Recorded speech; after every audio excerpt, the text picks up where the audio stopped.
Hola con todos, esto es Back in the SSR, un pequeño emprendimiento educativo que tengo a raíz de la cuarentena. Espero hacer yo un video sobre ciencias sociales cada 2 semanas relativo a temas de historia, economía, política, derecho, etc.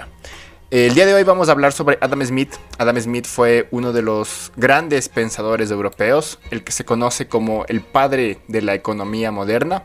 Y en estos tiempos en donde a raíz del Black Lives Matter y a raíz de movimientos sociales en todo el mundo se ha pretendido deslegitimar muchísimas figuras históricas, llama la atención que, por ejemplo, Adam Smith no ha sido deslegitimado, o al menos su deslegitimación no se ha manifestado en el derribo de estatuas como se han tenido otras personas. A fin de cuentas, Adam Smith es uno de los padres teóricos del capitalismo, entonces personalmente me sorprende que la figura de Adam Smith no haya sido tan repudiada como otras. Sin embargo, pues existen ciertos sectores en los que no tienen conciencia del gran aporte que tiene Adam Smith, y por eso pues quisiera hacer este video para de alguna forma dar a conocer sus grandes aportes a la ciencia económica y a la filosofía. ¿Qué se puede decir de Adam Smith? Bueno, en general su vida fue tranquila, fue una vida feliz. En general tuvo siempre cargos bien remunerados dentro de Europa. Vivió la mayor parte de su vida en Escocia, en un entorno libre de guerra y violencia. Y pese a que no es la generalidad en los académicos, sus aportes siempre fueron reconocidos en vida. Adam Smith nació en 1723 en la ciudad escocesa de Kirkcaldy. Es una ciudad escocesa cercana a Edimburgo, que es la capital de Escocia.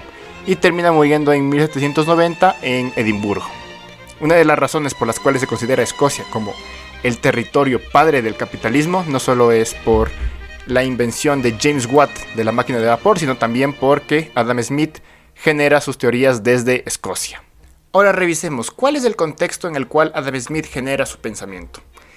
La Europa del siglo XVIII era una Europa creada a raíz del descubrimiento de América. El descubrimiento de América le da a Europa la calidad de centro del mundo. El descubrimiento de América y la explotación de América y Asia y África generan que Europa llegue a ser considerado la gran fábrica del mundo. ¿Cómo funcionaba el sistema económico? Pues digamos, Inglaterra tenía colonias como Canadá, como la India, como Nueva Zelanda, como Sudáfrica. Entonces todas las materias primas que se generaban en Canadá o en la India, como por ejemplo el algodón, terminaban siendo transportadas por vía naval hacia Inglaterra. En Inglaterra las materias primas eran convertidas en productos elaborados y se distribuían en la propia Inglaterra, en mercados internacionales e incluso preferentemente en las mismas colonias de origen de donde se obtuvieron las materias primas. Esta dinámica de ciudad receptora y colonias proveedoras de materias primas incluso se mantienen hasta el día de hoy en muchos países.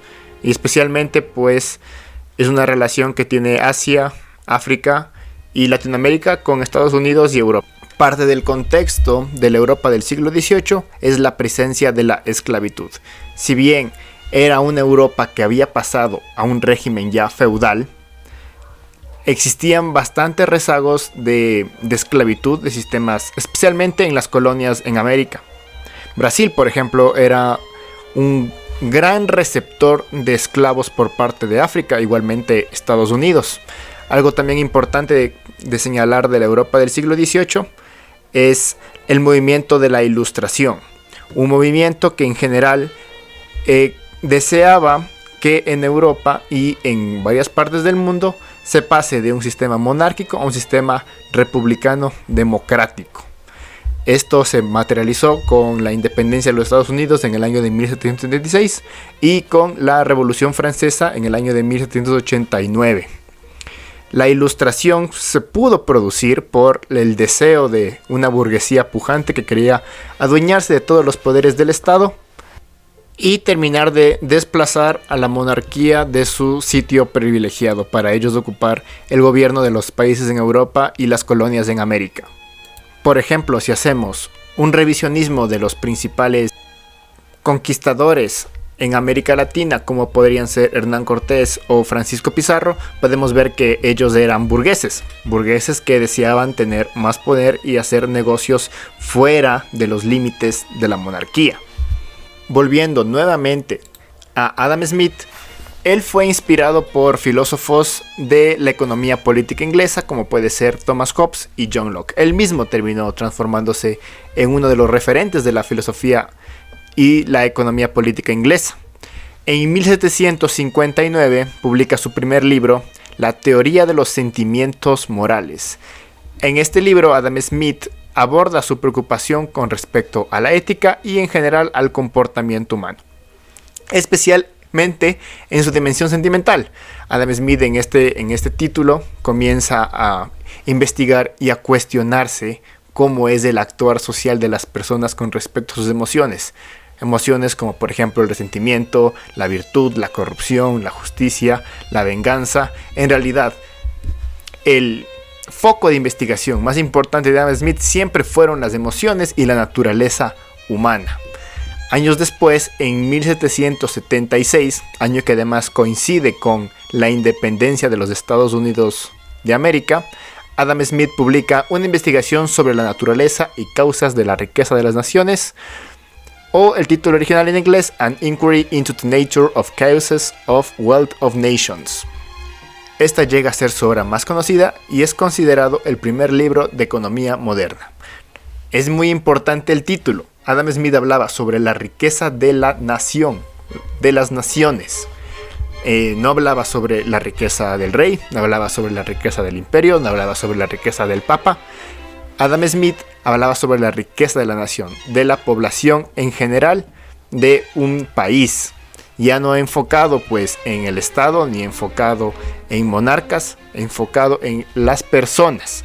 Smith expone dentro de su análisis cuál es el origen de la prosperidad en países como Inglaterra o en Países Bajos. Desarrolla teorías económicas, desarrolla su teoría sobre el trabajo, teorías monetarias, teorías del mercado, sobre la naturaleza de la riqueza en general, sobre la mercancía, habla sobre el origen de los salarios, los beneficios y la acumulación de capital. Adam Smith también expone diferentes sistemas de economía política, especialmente el mercantilismo, que en ese entonces predominaba en Europa, y la fisiocracia. Asimismo, Adam Smith habla de una idea de orden natural económico, un sistema de libertad natural económico, que nos lleva a la siguiente reflexión y el tema tal vez más importante dentro del pensamiento de Smith, que es la existencia de la mano invisible del mercado. El propio Adam Smith consideraba que los seres humanos actuaban por propio interés, o sea, ¿por qué se despierta el panadero para hacer el pan? ¿Por qué el zapatero va al trabajo todos los días? A la final es porque quiere obtener un beneficio social, a la final es porque quiere trabajar por su país. Realmente no. Adam Smith considera que el panadero se levanta a las 5 de la mañana todos los días para hacer pan debido a que él quiere obtener un beneficio individual por esa acción. Lo mismo pasa con el zapatero, lo mismo pasa con el carnicero. Se levantan, hacen su trabajo, el objetivo es obtener un beneficio individual. Sin embargo, Adam Smith considera que la globalidad de estos intereses individuales genera una satisfacción colectiva.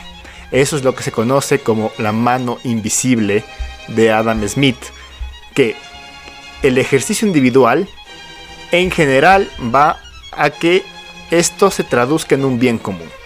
Dice en general porque, claro, existen intereses individuales que pueden no transformarse en un interés colectivo.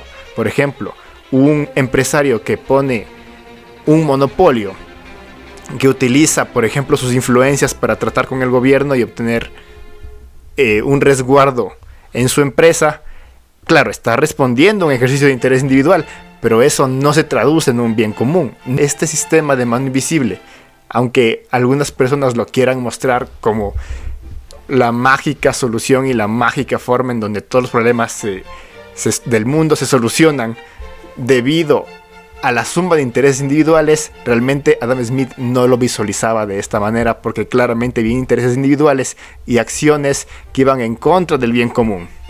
Adam Smith, dentro de su teoría, también aborrece al Estado como un ente regulador. Consideraba que el Estado tenía que hacerse cargo solo de servicios públicos básicos, de administración de justicia y de defensa externa e interna. El Estado, por ejemplo, desde la perspectiva de Adam Smith, no debería tener empresas públicas. Adam Smith también profundiza en la teoría del elector racional. Esta teoría nos dice que cada persona individualmente, bajo las circunstancias en las que se desenvuelve y bajo la información a la que tiene disponible, va a tomar siempre la mejor decisión con base a su interés individual. Entonces, por ejemplo, un panadero hace ese pan todos los días, se levanta a las 5 de la mañana porque eso le da un gran beneficio, y al mismo tiempo sabe que el panadero es bueno haciendo panes y no es bueno haciendo zapatos, o no es un buen carnicero y por eso sigue siendo panadero, o porque le falta capital. A la final, él decide racionalmente seguir siendo panadero, o también podría decidir racionalmente volcarse a otro tipo de empresa. En cualquiera de los casos, la decisión que tome el panadero, si sigue siendo panadero o si va a invertir tal vez en una fábrica de zapatos, es la elección más racional y la mejor elección que puede tomar con base a sus circunstancias y con base a la información que tiene disponible.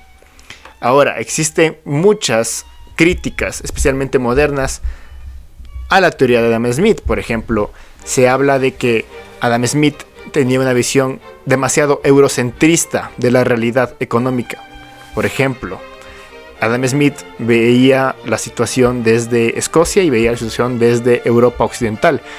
Era muy distinto lo que sucedía en las propias colonias de ultramar de la propia Inglaterra o de la propia Francia, en donde abundaba la esclavitud y los tratos denigrantes. Desde la perspectiva de Smith, por ejemplo, los países más desarrollados tendrían que ser los países que más trabajan y que mayor interés individual tengan. Pero realmente, por ejemplo, Carlos Marx ya nos hablaba de la acumulación primaria de capital. El Imperio Británico no llegó a ser la primera potencia mundial no solo porque trabajó mucho, sino además porque tenía colonias y porque había obtenido muchísimos capitales, productos del colonialismo y la esclavitud. En general, esos son los puntos más importantes del pensamiento de Smith. A posterior del pensamiento de Adam Smith, Inglaterra pasa en los años posteriores a un estado llamado la Pax Britannica, una época en la que Gran Bretaña se escindió de los problemas de Europa. Si podemos ver el papel del Reino Unido en la guerra franco-prusiana que llegó después, podemos ver que tomó una actitud menos beligerante que sí tuvieron Prusia y Francia, que comenzaron a masacrarse entre ellos. La Pax Británica le permitió aislarse al Reino Unido del mundo y desarrollarse tecnológica y científicamente. Al mismo tiempo, pues, James Watt patenta la máquina de vapor en 1769. Es el invento en conjunto de las teorías de Adam Smith que dan paso al inicio del capitalismo moderno. En 1807 además se prohíbe la esclavitud en Inglaterra, y Inglaterra, gracias a estos grandes avances tecnológicos, científicos y culturales, pasa a ser el primer país industrializado del mundo y la primera potencia mundial. Si alguien, por ejemplo, quiere revisar cuál es la diferencia en el estilo de vida entre Inglaterra, que en ese momento estaba viviendo el gran apogeo económico, y Francia, que estaba viviendo el caos por la Revolución Francesa, puede revisar el clásico de la literatura de Charles Dickens, Historia de dos ciudades, en donde es una comparación entre París y Londres. Los albores del capitalismo dieron paso además a la producción en masa, y finalmente Adam Smith pues es el gran padre del capitalismo, en conjunto de James Watt y en conjunto de Henry Ford. Adam Smith se ha coronado con méritos propios como uno de los grandes autores.